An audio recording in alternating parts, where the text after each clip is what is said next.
Patay na ng matagpuan ng isang padre de pamilya ang kanyang 2 menor de edad na anak sa bahay nito sa Sitio Lagamba, Barangay Santa Maria, Presentacion, Camarines Sur, matapos nakitila ng buhay ng sarili pa namang ina gabi nitong Linggo, Hunyo 1. Batay sa ulat ng Presentacion Municipal Police Station, may pinuntahan ang padre de pamilya noong araw na iyon. Alas 8:30 nang makauwi ito. Dahil sa hindi umano nito mabuksan ang kwarto, sinira na nito ang pinto at doon na tumambad ang duguan at wala ng buhay na panganay at bunsong anak sa tabi ng suspect na si alias Libet, 24 anyos. Patay sa saksak ang 4 na taong gulang na bata habang tinabunan naman ng una ng 4 na buwan pa lamang na bunsong anak.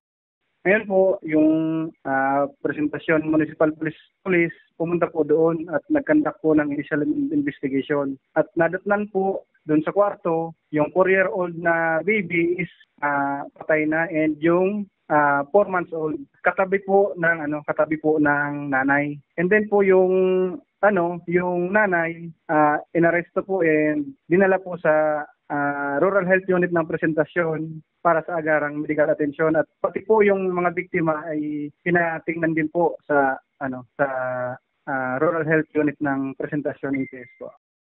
Dagdag pa ng tagapagsalita, nakaranas ng matinding depresyon ng ina bago ang pamamaslang. Sa ngayon ay nasa kustudiya pa ng otoridad ang suspect at sasampahan ng kasong parricide. Yung decision ng tatay is hindi pa makapag-desisyon kung gusto niya makapag-file ng kaso kasi inuuna pa niya po yung 2 bata. At the same time po yung disposition din po ng Presentacion Municipal Police Station sa pangunguna po ng aming officer in charge, si Police Major Rodolfo V. Ramos Jr. ay nag-file na po ng kaso, and ang complainant po is yung PNP na po. Nakaburol na rin ang mga biktima sa kanilang tahanan.